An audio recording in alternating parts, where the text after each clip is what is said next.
We are back on the Rational Boomer podcast. Hopefully, your day is going well. It is Friday when you're listening to this. We are recording it Thursday night. We have John, who is also known as JD Farmer, been on the lives, been on the podcast before. He's a Gen Z and he's a farmer. So he's kind of a unicorn of sorts. He comes from the farming industry, but he is more liberal than most of the people in the farming industry. And you said you're coming to the end of the harvest, so things are settling down a little bit. Yeah, we got all the crops out now, so we're just kind of wrapping up some tail ends of a couple things here and there, but finally got a little bit more time on my hands, so I hope to be around a little more often. I'm curious. You live in Illinois, correct? Yeah, yep. Well, you'll get winter and you'll get snow and all of that stuff. What does a farmer do in the winter when you aren't growing shit? Well, a lot of maintenance on equipment and stuff. So we kind of compile a list of the shit we need to work on and whatnot, and we have a lot of downtime, of course, in the winter, and so that's what we're doing. We're just turning wrenches in the shop, getting things ready to go for spring and whatever. We'll get the planters in the shop here after Christmas and start Well, you work. you are an employee of this farm. Mhm. Uh, do you stay fully employed through the winter, or are you laid off for a period of time, or what happens? I stay fully employed. I also help with the township here locally, so if we get a snowstorm, I'll plow roads, plow snow for them. But yeah, as far as enough having enough work to do to keep me busy over the winter, I'm fully employed at the farm year Oh, that's round. good. Um, and when we've talked before with all these tariffs and all the problems farmers are having, it isn't hitting you and your farm quite as much because of the things you grow. Yeah, I mean, it has to do, I guess, with who we sell to. Um, what we're seeing ourselves is we're just seeing lower prices. So, I looked this afternoon and beans are about 10.53 right now a bushel, and corn is about $4. But last year about this time it was about a buck higher on each. So, I mean, that's what we're seeing right now. The farmers that deal with USAID were hit a lot harder than we were. Yeah. And what about the soybean situation with China? Are you are people still selling their soybeans, or are there just not enough outlets to buy them now that China is at least Well, this point buying none? yeah, you can still sell them. It's just you're not going to make money on it, you know. So there's a lot more demand, or there's a lot more product than there is demand, and so the price of a bushel of soybeans has gone down in reflection of that. And so you can still sell it. It's just a matter of how much you're going to sell it for, and you got to weigh where you're, how much does it take to raise that bushel versus how much you're going to sell it for, and where's your break even point. And well, for a lot of people, the break even point, you're selling it for below that Well, threshold. yeah.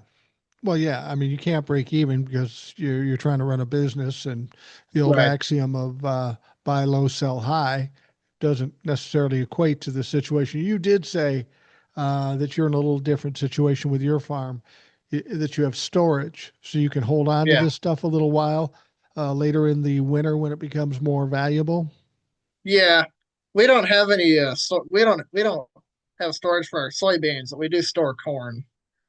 And we were talking about that this morning, trying to figure out, looking at the futures prices and wondering when we need to sell it. But uh, we store on our farm, we store about 120,000 bushels of corn, um, and we're going to sell that probably in July.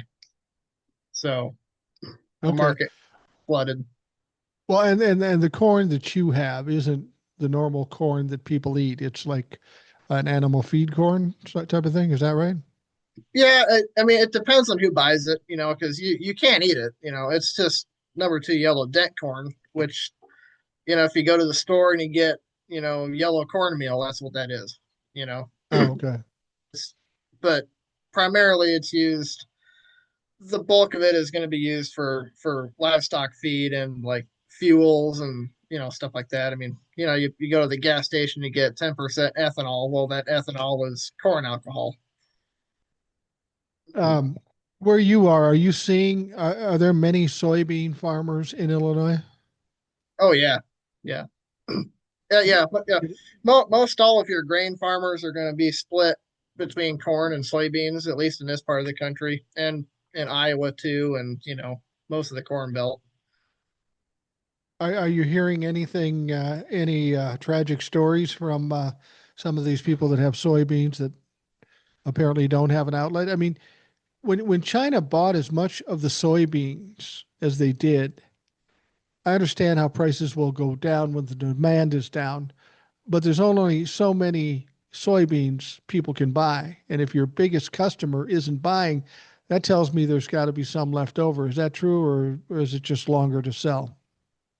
It's just longer to sell. I mean, you can try and find uses for it here at home, and there are things that we use it for, you know, soybean oil and shit like that. But a lot of the soy products that we get here is all made in China. So Yeah. China buys it, processes the shit, and sends it back to us. So Yeah. even if we do use it here, China buys it first, and then we buy it back. Well, and I brought up the soybeans because you and I were talking about something. We're texting back and forth. The big issue is the tariffs with China. And of course, Donald Trump is over in Asia talking to South Korea, meandering about, not knowing where he's going. He's really not doing well over there. I mean, he stood up with Xi. He had Donald Trump standing on the stage waiting for him. It was like Xi was just going out of his way to disrespect him, and then even corrected Donald Trump a couple times in some of the stupid bullshit that he said. But Donald Trump comes out and he suggests, well, we've got a deal. They're going to buy a bunch of soybeans from us now. So everything's a lot better. What did you think about that when you heard that? Because for me, I've heard there's been at least two other deals with China and they never come to fruition. So who knows if this is real? Yeah, that was the first thing that came to my mind. I'm thinking, if China comes out and says it, then yeah, it's real. But we've heard three or four different trade deals from this administration, and China has either said nothing at all or has said, yeah, that's a load of shit. But so the report is here that China has agreed to buy 25 million metric tons of soybeans. Now, in 2024, they bought 985 million tons. And so, just to extrapolate this a little bit, 1 metric ton is about 37 bushels of soybeans. So, if they're buying 25 million metric tons, um, yeah, yeah, that's 925 million bushels that they're buying. So, and in 2024, the number was 985 million. So you're losing out on quite a few quite a few bushels of beans there that we're not selling. And so people are taking a victory lap right now, thinking, "Oh, hell yeah, he made this awesome trade deal." Like, yeah, well, bitch, you're losing 60 million bushels of beans there just about. Well, I think the important message there is what you just said. He's cutting this deal because they were spying nothing. So he's buying this. He's cut this allegedly great deal. Mhm. But in this alleged great deal, it's less than what they bought last year. So maybe just don't fuck around with it and make it worse. That's kind of what he did. Exactly. So he created a problem and fixed it, but did a shittier job of fixing it. So for all these motherfuckers that are out there saying, "Oh hell yeah, Trump's selling all these beans," like, well, you just clap right back and tell them Biden sold more beans than Trump did. Well, and you were too young to be working in farms at this point, but in the first term, Donald Trump's first term, he had the same issue with soybeans. And then we got it back. But they never got it back to the point where it was before Donald Trump fucked with it. They did Yeah, started buying soybeans again, but less than they normally would. So now things are starting to pick up during the Biden administration, still less than what they were buying before. Donald Trump drops the hammer on this shit, and now it's dropped a little less. If this even happens, I mean, how confident are you that this deal that Donald Trump has announced is actually real? I have no confidence at all. yeah. Like I said, I'm really not going to put any stock into it until I hear from China about it. You know, and I mean the cash bid prices might go up a little bit, but since you're losing out on however many tens of millions of bushels sales that was, you're Well, it's not gonna get you anywhere near where we were last year. well, a couple of reasons why I'm skeptical about Donald Trump doing anything. He was talking for some time. He was probably talking about it even last time we talked, which has been a while back, of how he was going to bail out the farmers. So, how was that bailout? How much did you get? I bet you just scored big on that one, didn't you? Oh yeah, big time. Yeah, I'm really rolling in it now. No That bailout. third, yeah, no bailout. There was nothing like that. And I mean, I only heard that from one source, and that was Donald J. Trump, and I knew that was a load of shit because of that. If I start hearing about it from Congress, then yeah, maybe it's real. But There was a no, lot of farmers crowing about that. So, oh, he's going to bail us out like he did last time. And I said, wait a minute, what's he have to gain by bailing you out? He needs something in return, and there's nothing you can give him in return except a smile or something like that. So to think that he's going to give you a bailout, but it just shows what Donald Trump does. He will tell you something to get you off his back and make you happy. And then when that fails, he tells you something else like, hey, I cut a deal with China. We're going to sell a little less beans, but we're going to sell your beans. That's why I don't trust what he's saying in a different subject, also dealing with the Chinese. Remember when he told us, "Oh, we got a deal with for TikTok. That thing's all locked down now. All my guys are going to buy it. Larry Ellison and all that stuff. Still no deal." And China has come out and said, "Yeah, there's no deal." So you wonder where that puts TikTok. You know, we had all these deadlines where they were going to shut it down, and he extended it. Then he comes out and says he has a deal so that it shuts down the deadlines, and we find out there's no deal. I mean, this is part and parcel to the way Donald Trump does business: lie, get people hyped up, and then disappoint them. yeah, I mean, how many times did we hear about that TikTok deal? Probably what, three or four times, and then At least. every time China came out and said no, there's nothing going on there. But I think that's just his way of kicking the can down the road because he doesn't.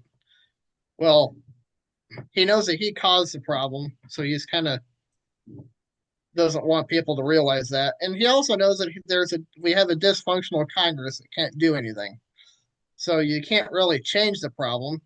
You can't really actually fix the problem. So he's just going to bullshit his way through the term and pass it on to the next guy. Well, let's talk about the shutdown a little bit. This is interesting, and I came up with a theory on something. It's a little bit out there. I don't mean it to be a conspiracy theory, but I'm basing it on what I know about Donald Trump and his history. We have the shutdown. It's been going on for 30, almost 30 days, 30 days when this airs. It's going to be Yeah, 30 days or so. October 1. So Yeah. a month, and the record is 35, which he had in the first term. Um, the Republicans want to blame the Democrats. Well, we got to get this done, and we got to do this, and we got to do that. The only problem with it is Donald Trump has been out of the country for 5 days. The House of Representatives haven't been working in 4 to 5 weeks now, so I don't even know how they expect to negotiate this shit. I get the feeling they want it to shut down. I think they've always kind of wanted it to shut down, uh, but the problem with the shutdown is the SNAP benefits. Now I know In my state, I'm a blue state. We do have some SNAP recipients, not as big as in the red states, but still have some, and I'm sure you do in Illinois too. Yeah. Here's the theory I have, and I want to know what you think about this. Now, in the first term when we had the shutdown, they used the emergency funds to maintain SNAP. So it can be done. It has been done. So now they want to allow this to shut down and cause a lot of people a lot of pain. And so the Democrats say, well, use the emergency funds to keep SNAP going. Donald Trump says no. So the Republicans say no.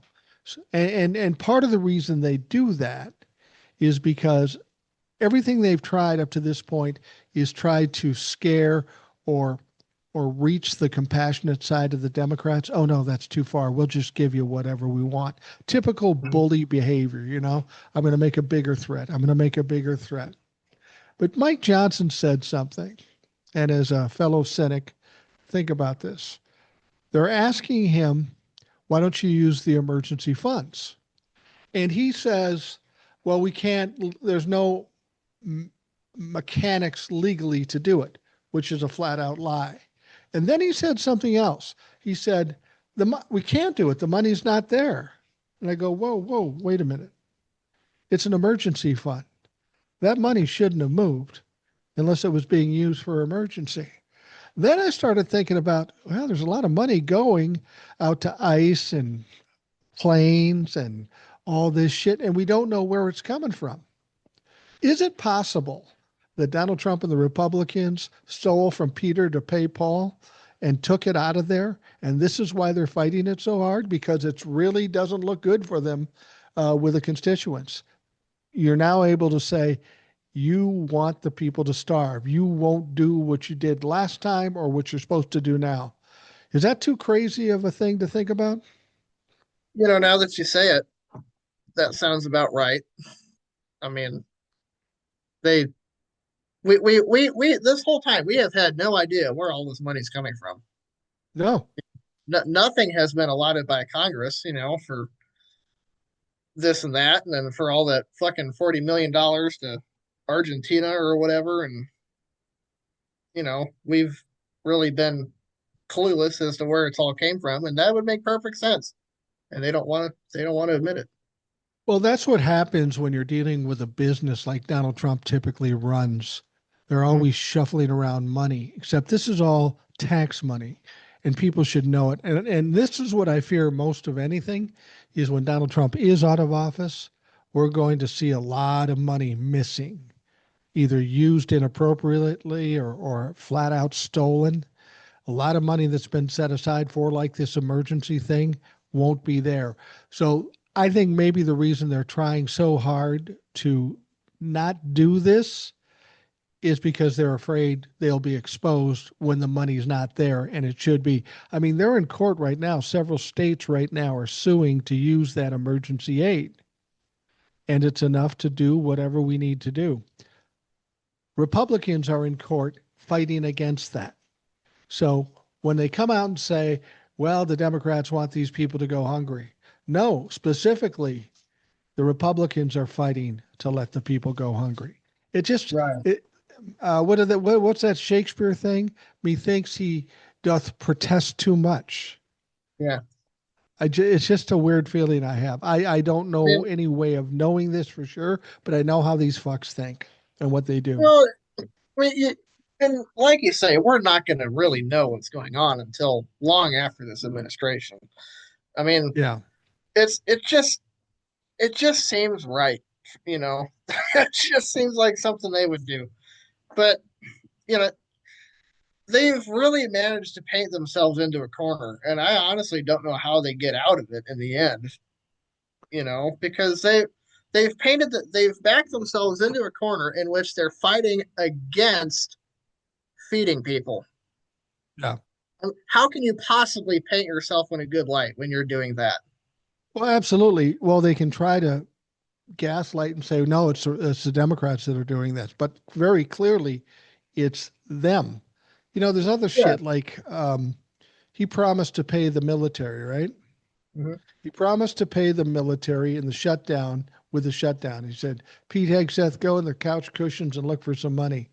Nothing ever came out of that. There wasn't extra money in the Defense Department that Pete Hegseth provided. So what happens? Some guy, some clown, some oligarch comes back and says, well, I'll give you 130 million to pay the military. Couple of problems with that. First of all, this guy is named Timothy Mellon. His father, Peter Mellon or something like that. Mm-hmm. He is a guy that shows up on the Epstein flight logs twice, Oh and he's boy. at least twice. And when he was going with two females. Didn't discuss the age, but that's weird. Um, Timothy Mellon is also being sued by several victims or survivors of Jeffrey Epstein for funding Jeffrey Epstein, giving him a certain amount of legitimacy to make it suggest he is a financial guy. So this Mellon guy is all up in this Jeffrey Epstein stuff. And you think that you'd want to stay away from somebody like that. I mean, maybe that's why they initially said it was an anonymous donor. And then when they realized, well, you can't fucking do that in this situation. You can't sell the U.S. military to an anonymous donor. It just doesn't fucking work. Mm-hmm. Yeah, I mean, I don't know. It just makes me think. Old Soul said it best. That they know that their time is running short, and so they're just like looting everything. I mean, Pretty it's much. it's a smash and grab, is what it is. It absolutely is a smash and grab. And I don't even know if a lot of the Republicans understand it. Now, I will say this too, the 130 million bucks, that sounds like a lot of money to you and me. Yeah. And they're going to pay the military. If they use that $130 million in total, I'm guessing Donald Trump's going to get a taste or a traditional Oh yeah. commission. You know he's going to make some money. But if you took that $130 million and applied it to the military's payroll, Mhm. each military person would get $100. I don't think they're going to be happy with that. Yeah, probably not. That's like a nice job, bro. That's all it is. Well, and people have to be getting frustrated. I mean, the federal workers that um, aren't getting paid, the military who isn't getting paid, they've got to be a little irritated. And I'm guessing it's not against the Democrats, according to the polls I'm seeing. Yeah. Well, and I've been thinking about this too. At what point do the air traffic controllers just say, "Fuck you, fire me"? Just go for it. Who else are you gonna put in there? You're gonna put Cletus Jim Bob James from friggin' the backwoods with his banjo up there to direct air traffic at Reagan National or whatever? I mean, it's like if that's the way it ended in 2019 with that shutdown. Was the air traffic Right, controllers just said, you know what, fuck you, we're not working until you pay us, and that right. turned around real fast. And at one point, do we do that? And as well, the military too, because they're getting fucked around with too. I mean, obviously they're not getting paid, and they're active duty, and with the SNAP benefits going away, a lot of military families take SNAP benefits, and so Yeah. if you take that away, they don't have much left. No, and you said that they're painted in a corner. And when we're talking about narcissists, they always get painted in the corner because they always lie too much, try to manage too much, and they can't do it, and it starts falling apart. And the fact that they're painted in a corner right now would suggest that's the stage we're in with Donald Trump and the Republicans. Good news is the end is near. The bad news is the period between now and the end is going to get fucking crazy. And Yeah. it does seem as that's what's going on right now. Well, I think you're right, and I think that we're already starting to see some cracks in Congress. But I think that um, once the SNAP benefits go away, I think a lot of people in Congress are going to be getting an earful from their constituents. Yeah, And well, I mean, they're already getting an I, earful. It's going to get ugly. yeah, I mean, yeah, it I wouldn't be surprised if we saw representatives being recalled or sent or censured or whatever. I mean, it happened to Adam Kinzinger because his district didn't like that he was in the January 6th committee shit, and Yeah, they called his ass back. yeah, So yeah. Yeah, it's going to get ugly for them. And the funny thing is these people, maybe not the smartest people, but they're smart enough to know that this isn't playing well with their constituents. They yeah, still stand with Donald Trump, and apparently they're more afraid of Donald Trump than they are their constituents. That's not going to end well for them because Donald Trump will keel over with a Big Mac in his gullet someplace, or he'll fall down some steps. You know, I'm hoping here something, yeah. Well, something you're right. I happens. mean, at some point this is going to end, and they're going to have no one left to answer to but the people. But not so much in the House that we are seeing some people break in the Senate. We were Yeah, talking about this today. The Senate voted like 50 to 46 to strip all tariff powers away from President Trump. And the four senators that voted for it were Mitch McConnell, Rand Paul, Lisa Murkowski, and Susan Collins. And Murkowski and Collins are both up for reelection. So yeah, that's yeah. telling me that they're feeling the heat. I mean, especially Collins because she's got a couple real strong competitors She in Maine. does, and she's kind of a weak candidate in spite of the fact that she's been a senator for a while. The only problem with this is, though, it passes in the Senate. It's Then not it's got going to go. anywhere. Yeah, It's not going anywhere because it's got to go to the House. Now, the House isn't even in session, but if the House is in session, Mike Johnson could choose to just not put it on the floor. right. So the Senate is doing a performance here to show we're getting tired of this shit. We're having a problem with it. As long as Mike Johnson is the puppet of Donald Trump, nothing is going to get done. Um, I was listening to something. People keep asking Mike Johnson, when are you going to be back in session? When are you going to give this woman the oath of office? I mean, it's so lame and so ridiculous what he's doing. It's so transparent that he's just, sucking Donald Trump's ass and is terrified. He somebody said to him, when are you going to come back in session? And his answer was, what's the point? Well, that's an interesting answer.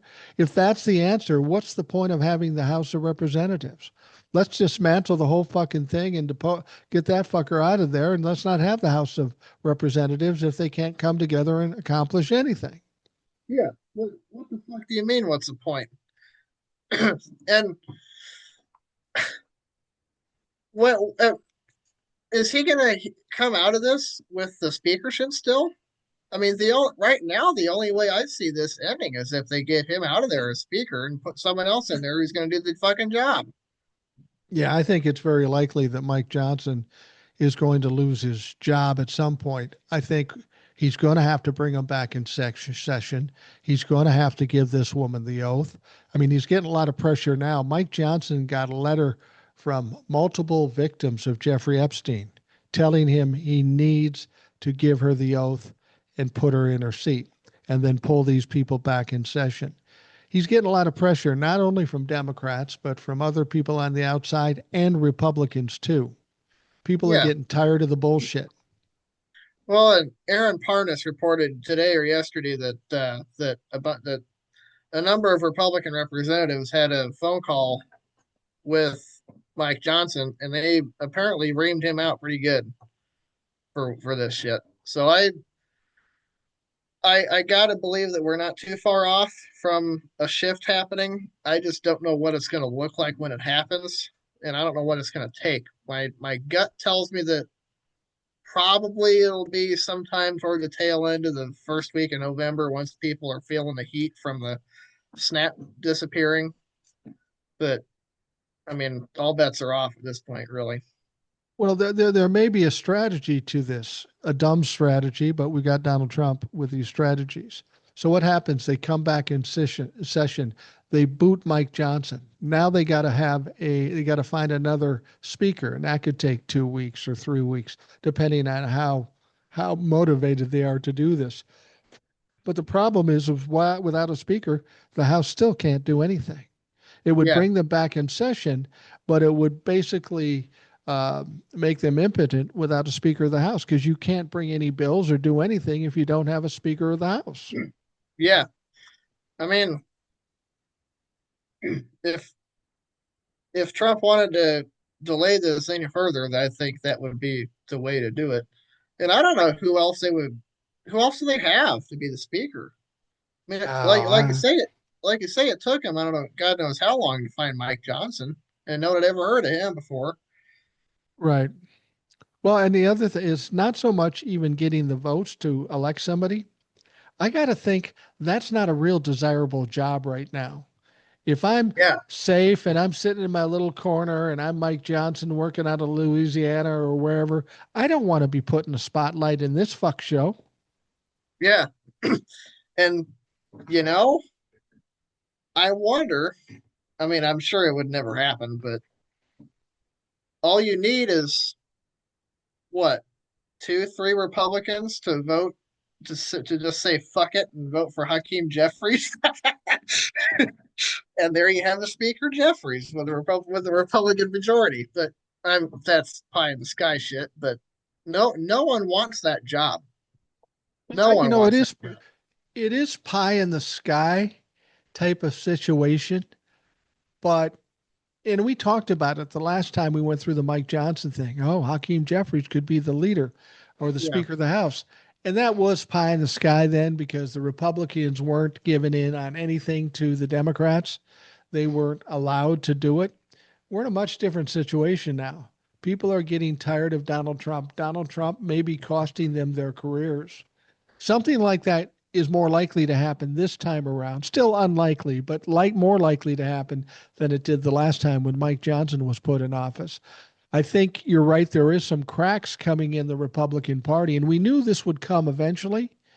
But the way this usually works, when a couple people break away and push back, and then a couple more people, and then eventually it's a fucking avalanche of everybody monkey piling on top of whoever it is they're pushing back on, and then it can't be stopped. I don't know that that's going to happen here, but I'm hoping. I'm hoping that yeah, happens.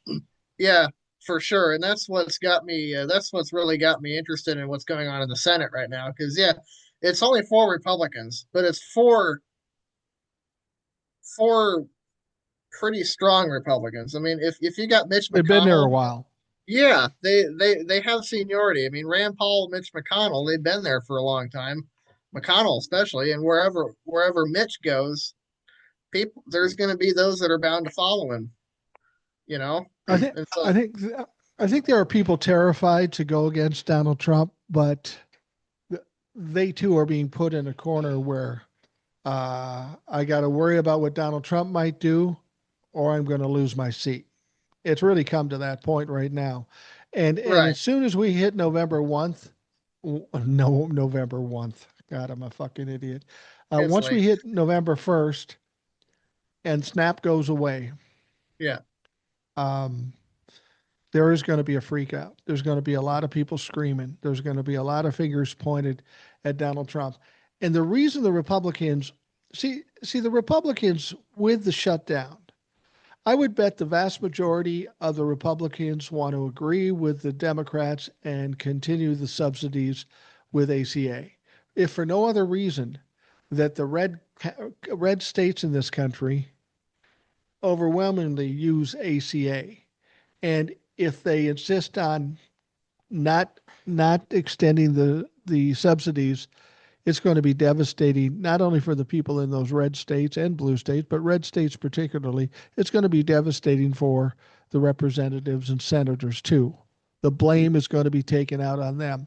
The only thing I can think of is that the reason they aren't bending yet is because Donald Trump keeps threatening and saying, don't, let them yeah, suffer. That's the only reason I can think that they would do it because common sense would tell them otherwise.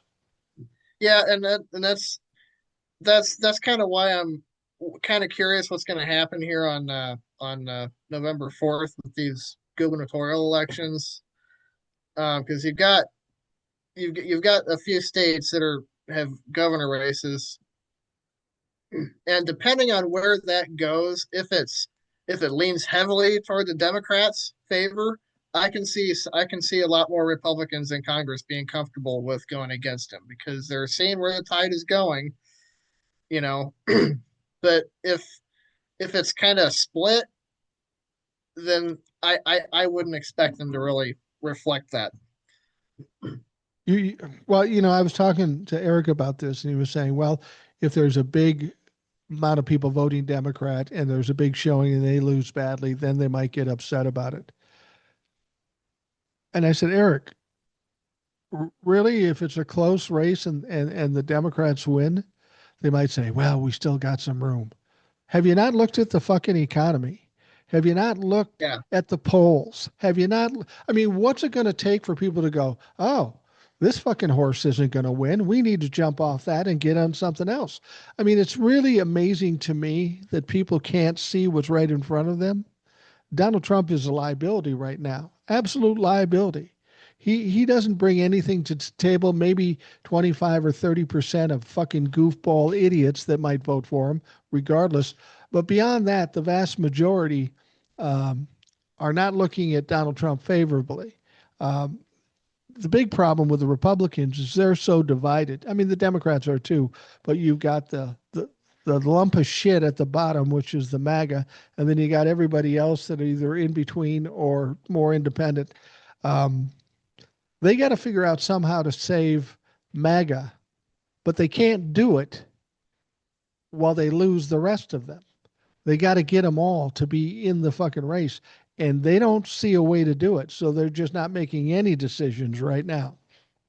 yeah, that's something that I don't really understand, because that's I get that the Washington bubble is a thing, but you know, if they're that scared of the base, which is 25 or 30%, then I don't really know who are they trying to win over here? I, I don't think they know. I mean, over and above the 30% MAGA, you've got tons of people on the Republican side that are not running for reelection, which is a problem. As Eric would point out, there isn't the name recognition in those races now. Yeah. It's going to make it that easier, much easier for a Democrat to win over and above all the other shit that's going on.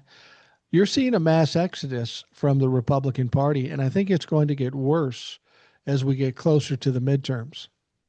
Yeah, I think you're right, and on top of that, what's going to happen? What's going to happen with the big name Republicans that are running? Like Yeah.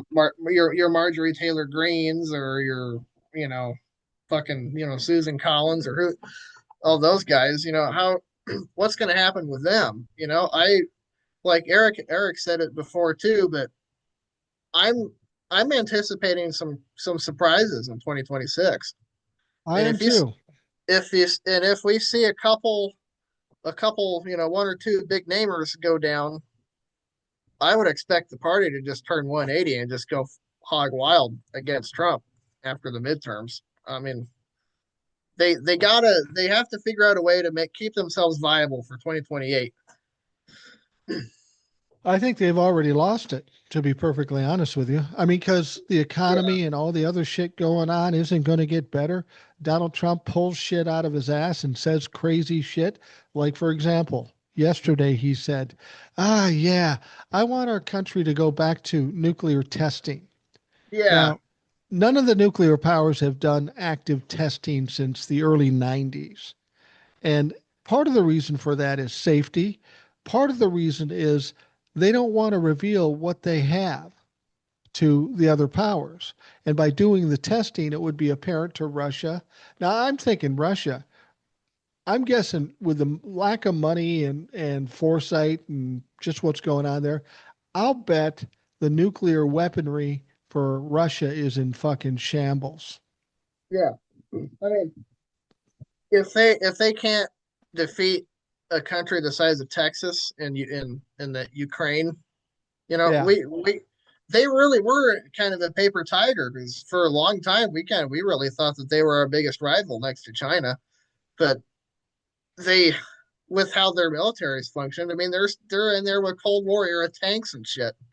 You Yeah. know, they don't have anything modern. So what's I don't think we really have to worry too much about their nuclear capabilities. No. And to be honest with you, when we talk about China and even Russia for that matter, I've mentioned this before. The whole idea of a ground war or a nuclear war is kind of archaic right now. I think Russia and China have always kind of gone along the lines, well, we'll just take them down from the inside. We'll disrupt their elections, we'll disrupt their economy, we'll disrupt their military, we'll take public opinion and throw that down the shitter. Well, fucking Merry Christmas. They don't even have to do it. All they have to do is stand back and watch Donald Trump do it. So they got to be pleased right now. Our country has Yeah, been weakened by our own president, and that's exactly what they wanted to do. yeah. I mean, I don't remember what Russian leader said it, but they said that we will something like we will destroy America without ever firing a shot. And well, I'll be goddamn, that's exactly what they've done. Yeah. Well, and And they all didn't they even have to do sit it back and no, all they have to do is to sit back and enjoy the show. because Russia and China know the same thing I know. No matter what Donald Trump does, he will fuck it up. Yeah, He and will fuck it up. he's predictable as hell too. So when you see Yeah. him go into these negotiations, they all know exactly what he wants and they know exactly where his weak points are. And so, you know, like when he went in there today and met with Xi knew exactly what buttons to push to get whatever he wanted out of him. Yeah. Yeah. Like you said, I'm still waiting for Chi to say, "Yeah, we got a deal," because Donald Trump Yeah. keeps telling us he's got a deal. Um, and when we talk about the shutdown and SNAP and all that stuff, he keeps bragging about the $17 trillion he got in tariffs. First and foremost, if he's got any money from tariffs at all, and I'm thinking it's maybe not in company funds anymore, but if he's got that much, it wouldn't be that hard to pull 10 billion out and save Snap, Yeah. or take 10 billion and save something else. We keep hearing about this money that he got out of us, but money nonetheless, and we don't know where it is. He kind of went forward on this whole putting together a sovereign fund, Mm-hmm. which is basically a nice way of saying slush fund that Donnie can do anything he wants with, which is ridiculous. But you have to wonder how much money is going into funds right now that Donald Trump has access to, and he doesn't see it as government money anymore. Yeah. Hence the ballroom. Yeah. I mean, what about the ballroom? I mean, this is the ironic thing, We got people maybe not being able to get food or health care, and he's putting $350 million into the ballroom. Once again, we don't know where that money's coming from. We've got 150 million spent on a plane for Christy Botox bitch gnome. I don't know where's that money coming from. Is that coming from Yeah. the fund that's supposed to be an emergency thing for SNAP? We don't fucking know. They just keep spending money, and Congress doesn't know anything about it. And the worst part of it is Congress doesn't seem to care, and they're Yeah. supposed to hold the purse. They're not even there. You know, I mean, how could they care? They don't exist at the moment. But yeah, I mean, the $17 trillion. Well, that's pretty cool. But why don't we slap that down toward the debt? You know, that $38 trillion debt that you've somehow magically created in 10 months. That'd make a pretty good dent, wouldn't it? It would. It would cut the debt in half. And the thing about it is Donald Trump just says shit. No, he doesn't have any facts backing up anything he does. So if he says there's 17 trillion, there's probably two. And even Yeah. still, at $2 trillion, you can do a lot of stuff. You can fund SNAP. You can do all these things. I'm just you wonder. Hey, have you ever known somebody and I've known somebody because I've been him. You're struggling for money. You can't pay the bills. You can't do this, so you're balancing this and you're floating that and you're doing this because you're buying stupid shit. I've done Yeah. that. You can do that for a while and you can balance stuff, and it's very stressful. But ultimately, it fucking crashes, and you become exposed for all the stupid shit you've done with money. And the reason you're in that position is because you're stupid.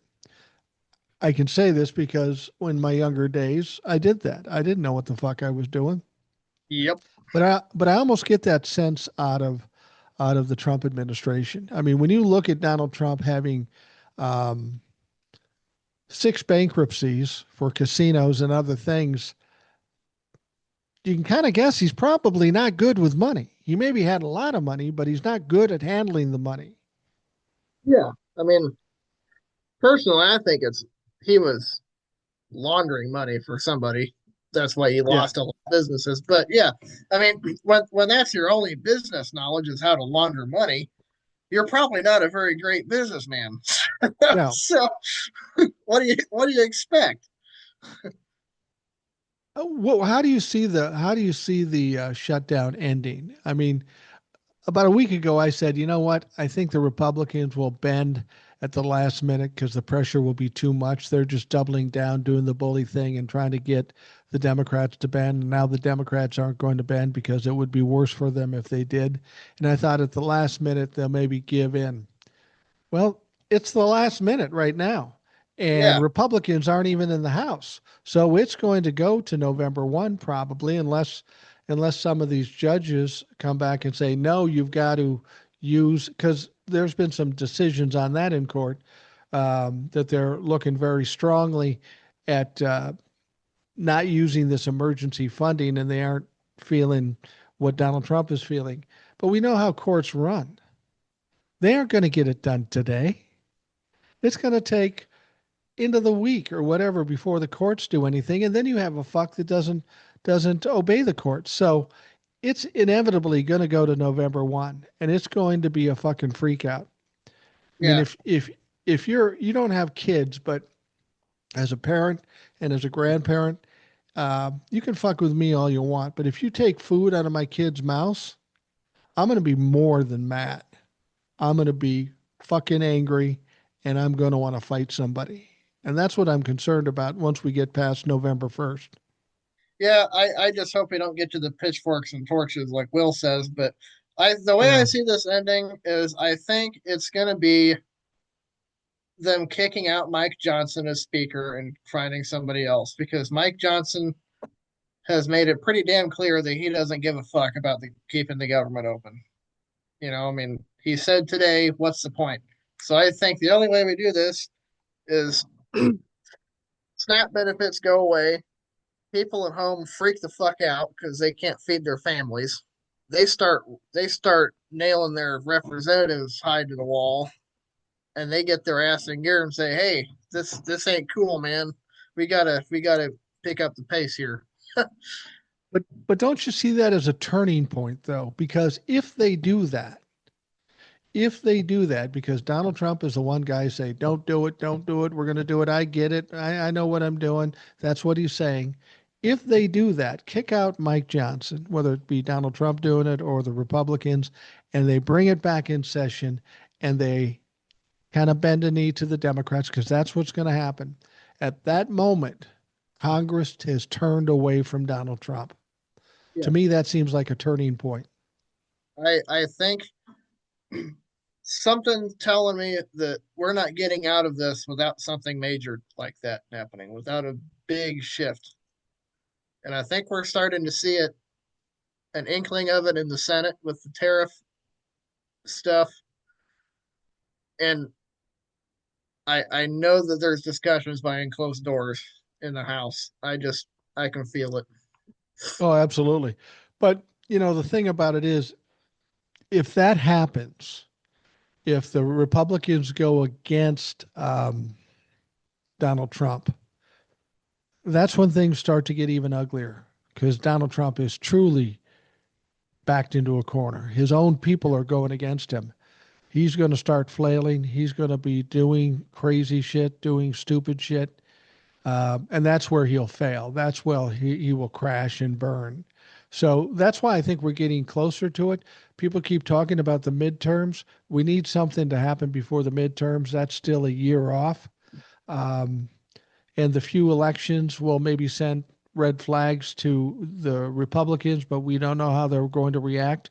But if the whole world hates Republicans and the whole world hates Donald Trump because people aren't getting their food, they aren't getting their health care, that to me seems like the turning point. At least I'm hoping that's the case. Yeah, that's what it seems like to me. I mean, you have healthcare premium. Healthcare companies are starting to report on what the next year's premiums are going to be, and it's like what 300, 400% in some cases. And then with the SNAP benefits going away right just in time for the holidays, you know, I think things are really going to speed up here. And what that's going to look like, again, I don't know, but it's going to be a bumpy ride.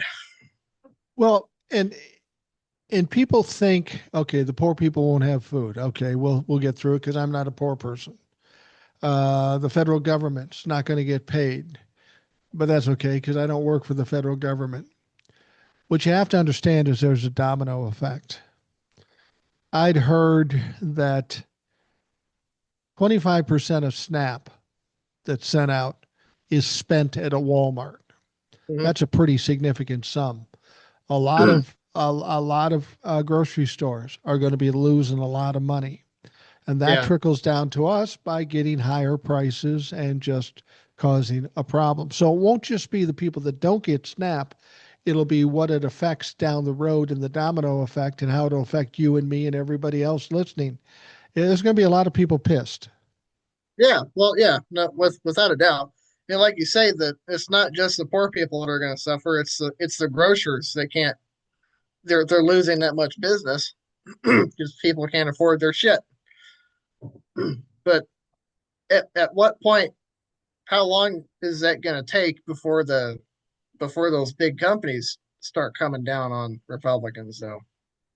Well, you got to think that they may be already to a certain extent. I mean, when we look at what's going on, um, Target let go 2,000 people. I know at least one person who worked for them for 22 years, and they're out of a job now.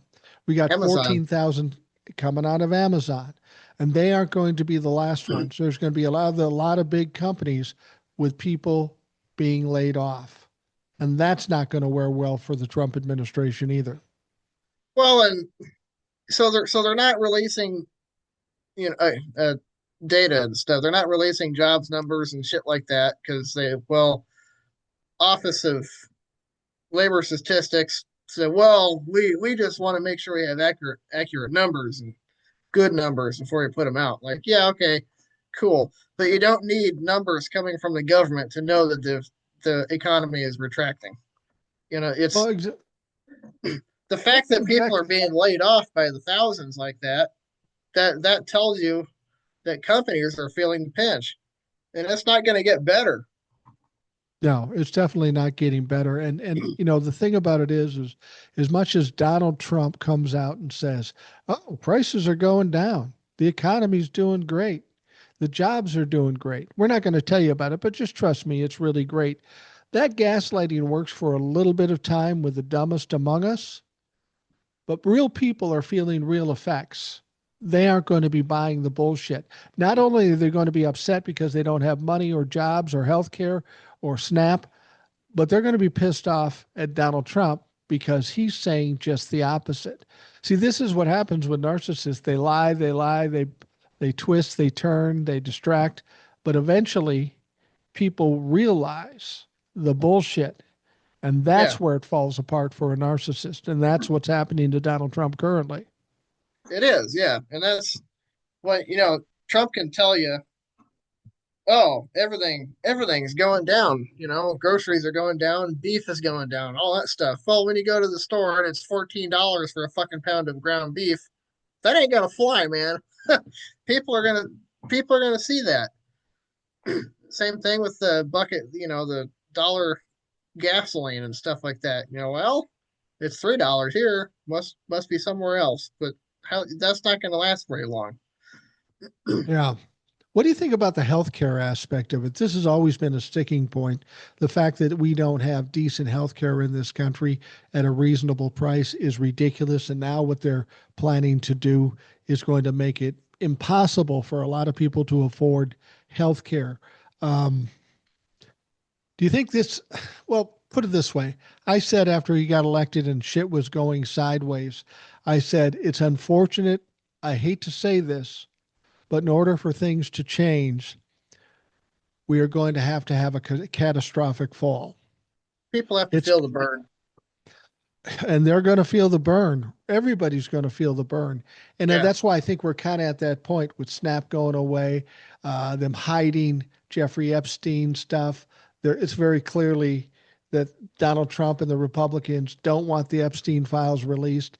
That's troubling to a lot of people. I feel like we're getting close to that catastrophic moment. yeah, I did too. And people don't realize how important something is until they don't have it anymore. Right, right. And that's where we're coming to right now. And people, people will tell you they hate Obamacare, but they love the Affordable Care Act. But they don't know that they're the same thing because in certain states, it's called different things in Right. each state. It's not called ACA everywhere, and so in a few states it is, but not everywhere. And people don't associate that too. Well, that same issue is with Snap too. Yeah, It's not called SNAP in every state. It might be EBT, WIC, or whatever they call it, in any given state. And I saw something that I found very disturbing, not surprising, but disturbing, that there are people out there in red states, Republicans, that are now getting nervous about this SNAP thing because they were certain that SNAP payments were only for black people or Hispanic people. They really where in the hell did they believed, get that? I well, Donald Trump, the Republicans. I mean, Donald Trump said if you shut the country down, we are going to end democratic programs. Yeah, Now, in his mind, the SNAP program is a democratic program because it's liberal and it's a safety net and all that stuff. What he isn't taking into account that 80% of SNAP goes to red states. He either doesn't know or doesn't care or can't keep it straight. But he thinks he's knocking down a Democratic program owning the libtards. And what he's doing is kicking his own ass. I yeah. just don't know if he doesn't realize it or he doesn't care. I'm not sure which. I I gotta think that he knows, and he just doesn't give a shit. Because again, he doesn't care about the voters because they don't know him. He can't get anything out of them anymore, and he also doesn't care if other Republicans get reelected because they're not him, and he doesn't give a fuck. So, Well, and that's really short sighted yeah, but because, and that's how Donald Trump does things. He says things to deal with the moment at hand and he doesn't think down the road and he usually gets burned. And the way he's going to get burned in this situation is if he doesn't care whether the Republicans get reelected, well, then the Democrats will get the House, the Democrats will get the Senate, and guess what? We're going to have an impeachment. Now, think about this.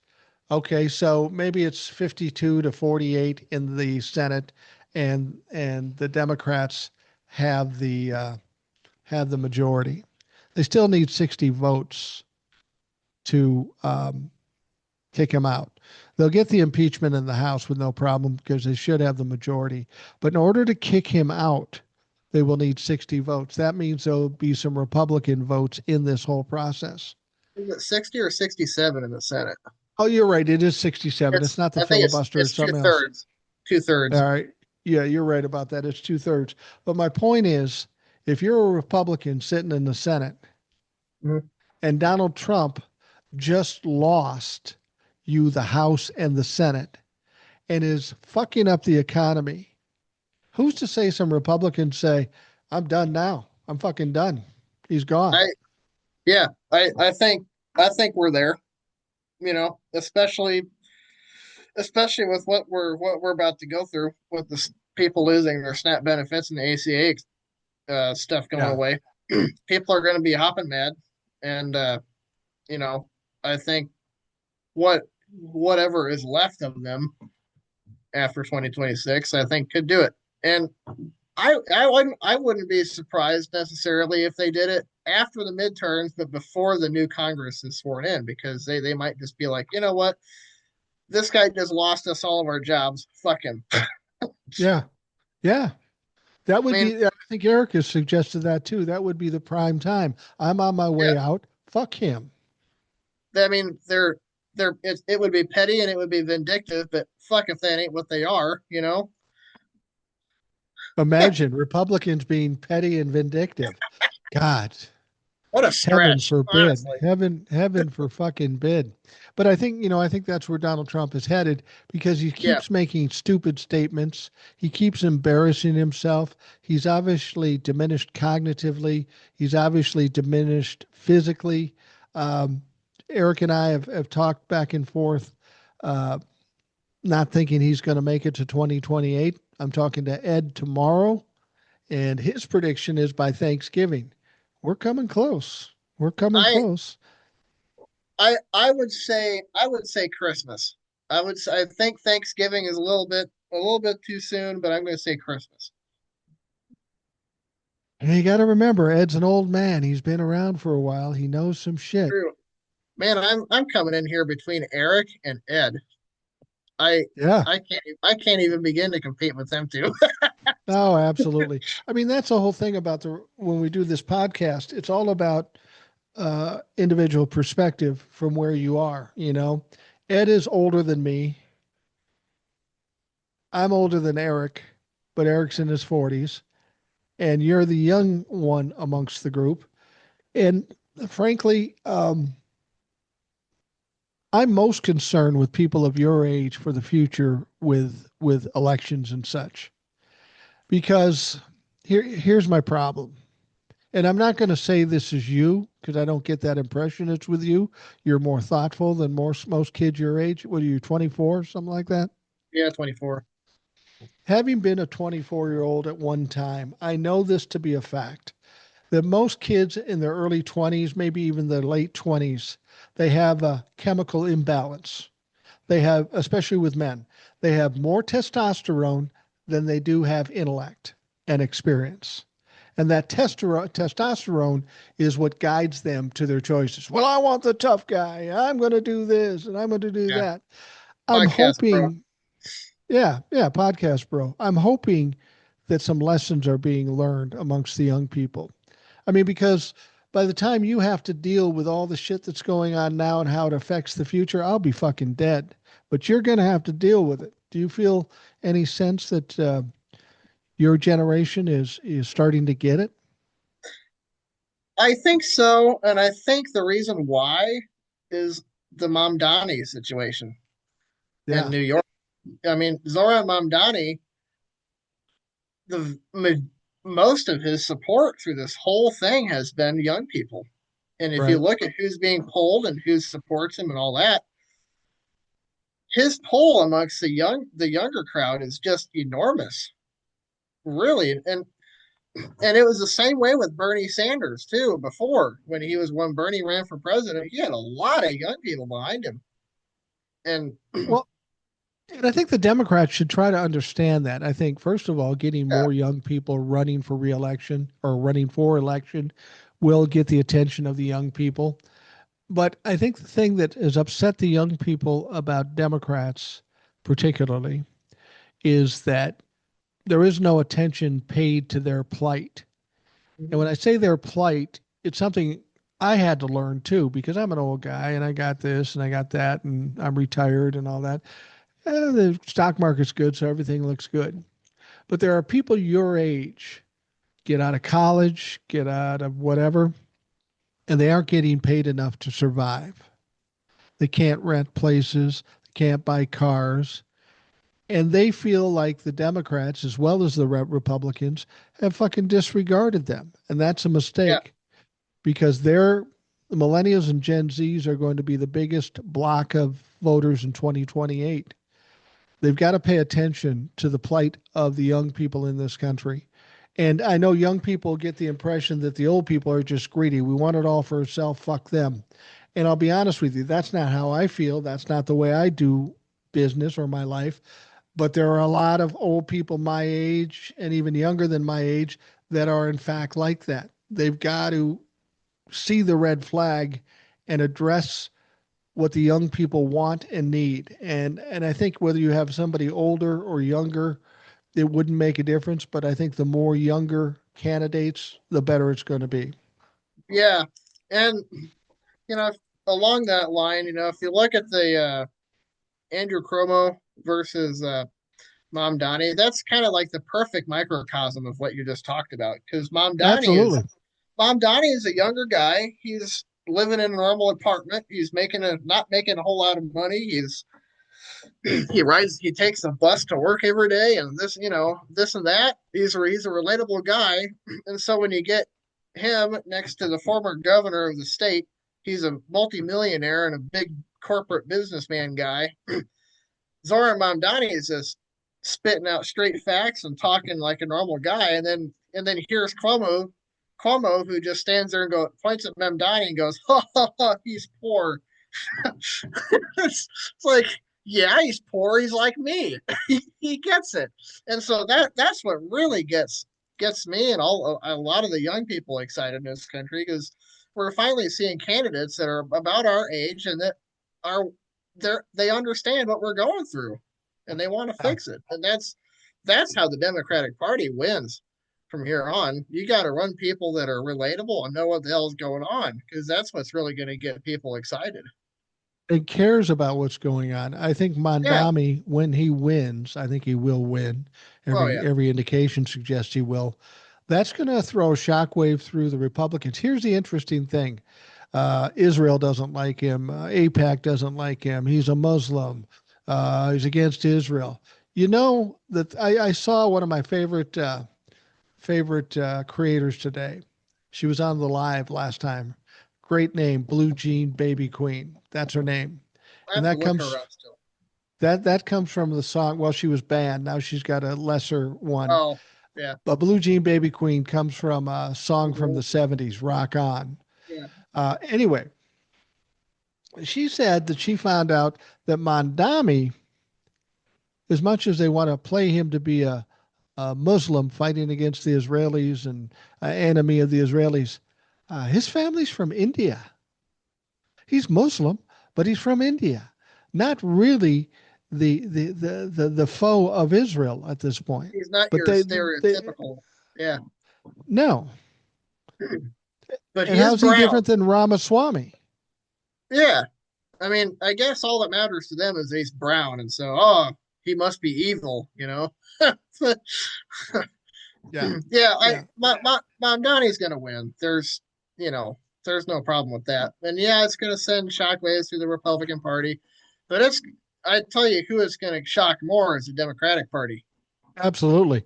It's going to send shockwaves because it's going to take the establishment party and say, fuck, we don't have all the power anymore. Yeah, And hopefully that's a good thing that it changes the Democratic Party because we need to get rid of the old guard. They've proven to be failures in the 2024 election, and back even farther than that. They got to make some changes if they hope to hold any power in this country. Because basically, I think young people look at Republicans as shitty and Democrats not quite as shitty, not yeah, not as much criminals. I think young people believe what does it matter who I vote for because they're all going to fuck me anyway. yeah. That's And that's exactly what the attitude is, and that's why I said you got to get someone with the Obama effect. I guess you yeah, got to bring some young guy that isn't really super well known. Is a relatable character, is you know talks to you straight. He talks with you, not at you. right. Shit like that. And you got to get someone that gets people excited. I mean, I live in Illinois, and I wish I could vote for Mamdani. I really do. I mean, like, fuck, I live in Illinois. Well, you do Gotta have a get governor people to in do bring you, that up. you do have a governor in Pritzker who's pretty popular and a pretty Yeah. solid guy. Do you see him as a possibility? I mean, we're way too far ahead to really pick who's going to be the candidate, but you presume that Gavin Newsom and J.B. Pritzker might be likely candidates for the presidency. Do you think Pritzker, I mean, he's an older guy, not real old, he's younger than me, I'm sure, but he's a billionaire and he seems like a good guy and he's doing what he's supposed to be doing. As somebody who lives in the state who knows more about Governor Pritzker than I do you see him as a viable candidate for president? And would young people relate to him? I I think so. I mean, the fact that he's a billionaire might kind of make people a little bit apprehensive, but Yeah. once he I if he runs, he needs to put himself out there, and I mean really put himself out there. Go on podcasts, go on everything.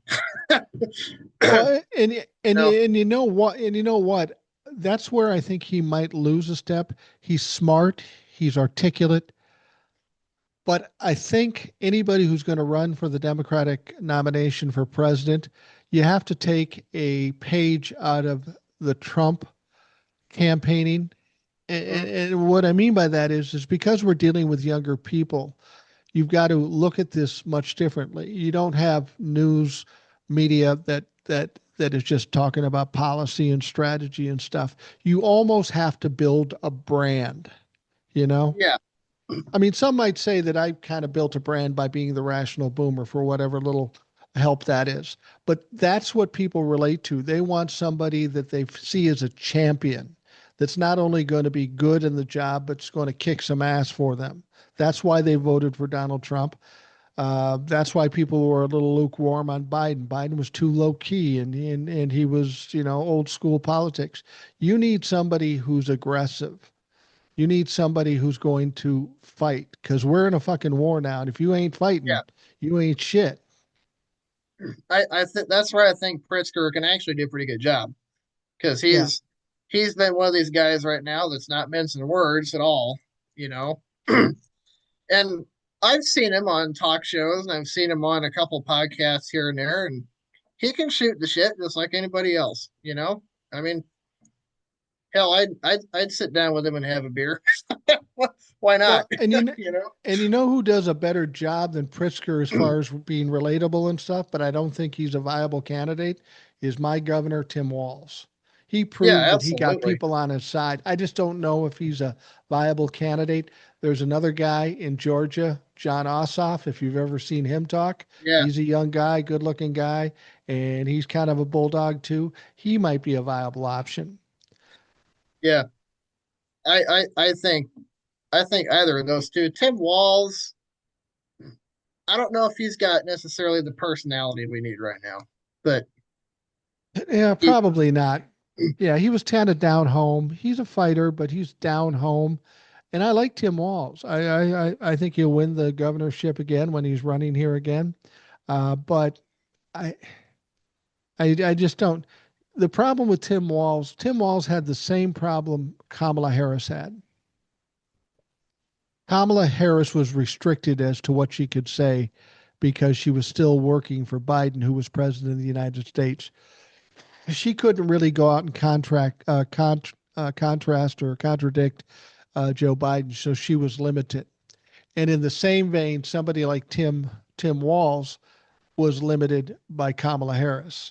Tim might go off the edge a little bit, which is actually a good thing, I think, but they would pull him back because that's not how we do it as Democrats. We need yeah, somebody who's kind of a firebrand that says, "Fuck you, I'm doing it my way." yeah. I think if you let Tim be Tim, he'd be just fine. I really do. Yeah, yeah. I just don't know that he'll get the opportunity. Being part of a losing um, candidate with Kamala. I mean, that's always the issue. If people ask if Kamala's going to run again, and I don't think she will. She might run. I don't know if it's the best thing because we found out this country is deeply racist and deeply sexist. But also, once you've lost a presidential campaign like that, there's a certain stigma, there's a taint to it that makes it tougher for you to win the next time around. It doesn't happen very often. Yeah, there definitely is, and I mean, some people overcome that, you know. I mean, some people Well, do, but well, Joe Biden kind of did yeah, because he was in the running for the presidency years before and he got kicked out in the primaries. So it could happen, and we're in a different world now, so who knows? yeah. I mean, I think it just depends on what the people are uh, are hungry for, you know. And maybe 3 years of it from now, it is a Tim Walz kind of guy. But you know, Yeah. Well, and this is when Steve Bannon and Donald Trump come out and say, "Yeah, Donald Trump's definitely running in 28 and he'll win and we need him." I tell people just because Steve Bannon or Donald Trump said it, both pathological liars. Don't get all worked up about it. First of all, Donald Trump won't live that long or he won't survive in politics that long to 2028. And the point of what they're doing is Steve Bannon gave away his strategy a long time ago. Flood the zone, throw out some bullshit, get them talking about that so they aren't paying attention to the more imminent things. And they're trying to get away from Jeffrey Epstein because I'll be honest with you, Steve Bannon is on those flight records too. So he's not really interested in having the Epstein files released. When we talk about candidates, it's all pretty much um, too far ahead, 3 years ahead of the presidential election. You really can't determine who's going to be the nominee because it may be somebody like you said we don't even know. yeah, yeah, and that's all a good point, you know. And I think part of me thinks that the obvious choice right now would be Gavin Newsom, but Obvious, yeah. Gavin said this week that he would consider running for president after the midterms. And so, of course, all the news agencies latched onto that and said, you know, Newsom confirms presidential run. I'm like, yeah, okay. He really what he did was he gave the firm possibility of a definite maybe. that's that's Well, that's all he did. He said, well, maybe I will, maybe I won't. So everybody fucking latched onto that. So that's gonna happen. But what I'm thinking is gonna happen here is this gonna be someone young and charismatic that we've never even fucking heard of before, or is maybe, in the House or the Senate or something like that. Kind of, I'm picturing like Obama, because Obama, when he ran and won, he came out of nowhere. Essentially, right. he was 2 years into his first term in the Senate when he became president. Well, and same with Bill Clinton. Bill Yeah, Clinton was the governor of Arkansas. yeah. Um, yeah, No one ever yeah. heard of Bill Clinton before. No, people will latch on to somebody that they feel attracted to, whether it be their policy or the way they look or whatever. I would love for it to be a woman, even a woman of color like Kamala Harris. After what we went through on November 4th, I'm just not sure this country is willing to do that. And that makes me sad to say that, but at this point, come 2028, we got to win regardless of who's running. So we got to pick the best possible person that can win. Yeah, I mean, I tend to agree with you, but on the other hand, maybe, but maybe not. Maybe this kind of shit will generate the kind of change Well, yeah, that I mean, Bush, a two-term Bush presidency brought about the first black president we've ever had. You never know. I mean, yeah, until then, no one really ever thought we'd have a black president, but it happened. that's true. Now, we're coming close to the end here, and I saw this just come up on breaking news, and Oh I was Lord. wondering when they were going to get to this. Now, we know the shutdown continues, that we know that they need 60 votes in the Senate to pass what Donald Trump wants passed, so we can hack apart the hack apart the ACA and all that stuff. So that's what Republicans keep saying, well, the Democrats are in control, so we need 60 votes. So the Democrats have to vote for it. They're holding us hostage and all that stuff. Donald Trump came out tonight, which is Thursday night, and said Trump calls for end of the Senate filibuster to break the funding statement stalemate. Really? Now they could do that. They could do that. I dare you, motherfucker, to do that. Nobody ever wants to do that because they know when they're in the minority, they lose all their power. The So here's what I'm going Democrats to can say. do whatever the fuck they want if they do it. Well, that's exactly right. It would be devastating. It would be devastating if they got rid of the filibuster right now. Hmm. But think of how fast we could fix things once the filibuster's gone and they get control again. Man, January 21st, 2029, we can undo everything Trump ever did. Yeah, absolutely. It could But literally be that fast. but this is another pivot point here. Hmm. Donald Trump says get rid of the filibuster. Do the Republicans do that? They don't want to do that. They know Donald Trump's not going to be around very long. They don't want to get rid of the filibuster because they know what it means down the road if they're not in power. So what do they do? Do they do what Donald Trump told them to do in spite of the fact that they know it's a bad idea? Or do they push back on him? And if they push back on him, is that another turning point in this whole relationship between the Republicans and Donald Trump? Gosh, I don't know. You know, I I'm inclined to think that they probably won't do it, but Oh, I am I, I too. don't I know. don't think they will. I you know I think that there are some that will want to, but I don't think it's going to be enough. And if Eric is watching this, I want to see what his thoughts are in the comments. But I don't I don't see it happening. No, I don't see it happening either. But then that's going to piss off Donald Trump, Oh yeah. which Well, causes the conflict here. well, he's We already do mad everything. because Yeah, he's already mad because the tariff shit that they undid. But I'll guarantee you, John Thune will come up and say, "No, we're not doing that." They would be probably. terrified to do that.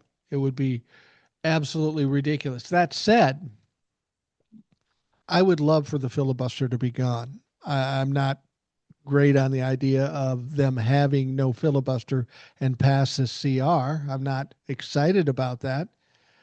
But I think the filibuster has always been this thing hanging out there that is a safety net for the minority in the Senate to get nothing done. And Yeah, I think we need more options to get things done. And you have to give a little if for with the Senate the Republicans because uh, they can do just as much damage as we can do. I'm just thinking if we did that after the midterms, got rid of the filibuster, and the Democrats continued to do great things because the filibuster wasn't there, we might be able to keep the Republicans out of office for a while anyway. So we could deplete whatever power they have. yeah, that could be. Um, I think in the short term, yeah, it'd be nice. You know, say we get a Democratic president in Congress after 2028, but what's to say that the next Republican Senate can't undo what we all everything we did, kind of Well, like we that's true.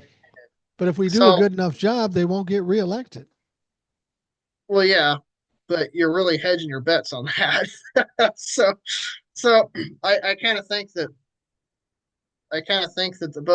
both sides want to keep a filibuster around because it adds a certain element of stability in that you can't just undo everything and get whiplash every every No, 2 years.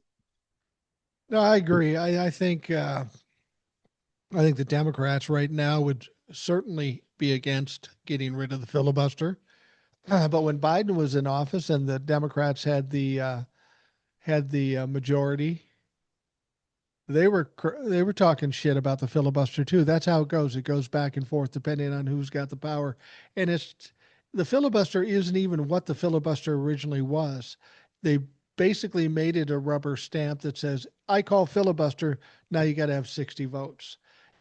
Mhm. And it just seems like it's a way for the minority to stop anything from happening, anything getting done. And isn't the Senate I there think, for the reason of getting things done? yeah, and I think that's the way to move forward is to make it change it back to what it's supposed to be and not what it is now. Because, like you said, the way it is now, anybody can just say I filibuster and then they can leave. And until they come back and say I end my filibuster, there ain't shit that they can do about it. So, And the only but way they can get around it is 60 votes. yeah, yeah. And what it used to be is you can, as long as you can stand your ass up there and talk, that's how long your filibuster was. And so, really, what that was intended for originally is to buy time to negotiate, and maybe they can, the two sides can kind of work something out. That's how it was intended to be. Yeah, absolutely. Absolutely. So what do you think about the shutdown? We're coming to the end of this thing, and November 1 is tomorrow. You still thinking the first week of November people get their wits about them and actually come up with a way to shut end the shutdown? I think somewhere in there, yeah. I mean, I think you got to have some time for people to need to go to the grocery store. And when they can't afford anything, people are going to go, oh, fuck, this is getting a little crazy. I better choose somebody out for this. Well, it's You know? frustrating that we have people in the House of Representatives that and the Senate for that matter that aren't ready to do anything until disaster befalls us. These are allegedly smart people. They know what's going to happen. You would think you'd want to avoid that. But because Yeah. Donald Trump is in the mix, they're going to have to wait till this disaster happens before they make the right decision. And maybe they still don't make the right decision. But when the shit starts to fall from the sky and the people are going after those representatives and those senators, again, another potential turning point for how people in the Republican Party deal with Donald Trump. Well, to get out of this, they have to be more afraid of us than they are of Trump. And right now, they're just more afraid of Trump than they are of us. And so, what's going to have to happen is the people are going to have to really get on their ass about it Yeah. and just make their lives suck for a while before they finally realize, hey, I may lose my job. I tell you what, I've been married 42 years. And in my early days, we'd get in our fights and we'd get pretty good fights as married couples tend to do. But after 42 years of doing this, I can see when things are going south. And that's when I back off. I don't want it to go all the way south anymore. I have to compromise at that point and come to terms with what I'm trying to say or do. You would think members of Congress that have been there for 30 years understand that there comes a point where you want to avoid the catastrophic argument or the catastrophic effects. But even still, Donald Trump has such a strong hold on them that they're still terrified, even though they know it's going to be a fucking mess. That's what Yeah, frustrates me. I don't understand how they don't get it. I don't get it either. And frankly, I'm fine with that because they're just digging their own grave. I Well, say, they are. I say, just it's going to be really bad, but once we can get ourselves to the midterms, we can kick all their motherfuckers out of there. You know, it, When it's Donald it's Trump was going to be elected, ugly. It's going to be wh- ugly, but we'll get there eventually. yeah, well, when Donald Trump was elected and he took office, I said that the Republicans will ultimately realize he's a liability, walk away from him, and kick him to the curb. I stand by that. However, it's taken a lot longer than I thought. I Oh thought yeah, it'd be a couple months in, 3 months in. I thought it would be quick because Donald Trump would do some stupid shit, and he has done some stupid shit, but they're still hanging on. And that's where I'm surprised that that's happened, but I know it's coming. It's got to come. yeah, it'll happen. It'll happen. I'm just not real sure when. The Yeah. next the next 2 weeks will be really interesting. We Um, say that every 2 weeks. The next two yeah, entry, that's going to be we fucking do. interesting, man. Oh yeah, we do. Well, I'm really looking forward to seeing how the November 4th elections pan out. Yeah, And, that should be very interesting. We're going to wrap things up with the Rational Boomer podcast. You got to probably get up in the morning and I do. go to work. I Yep. don't. I just have to come up with some more TikTok so I can stay up all fucking night. Oh, good Although for I, you. although I am going out to trick or treat with my grandchildren. I got a 5 month Ooh. old who's a 5 month old today, and a 5 year old.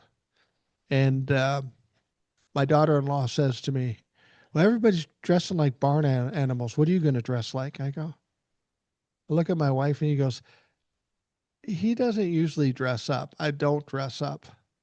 And I said, "Look, there's only everybody in the world can tell me to dress up, and I won't do it. But there are three exceptions. If my wife asks me, I'm going to do it. If my granddaughter asks me, I'm going to do it.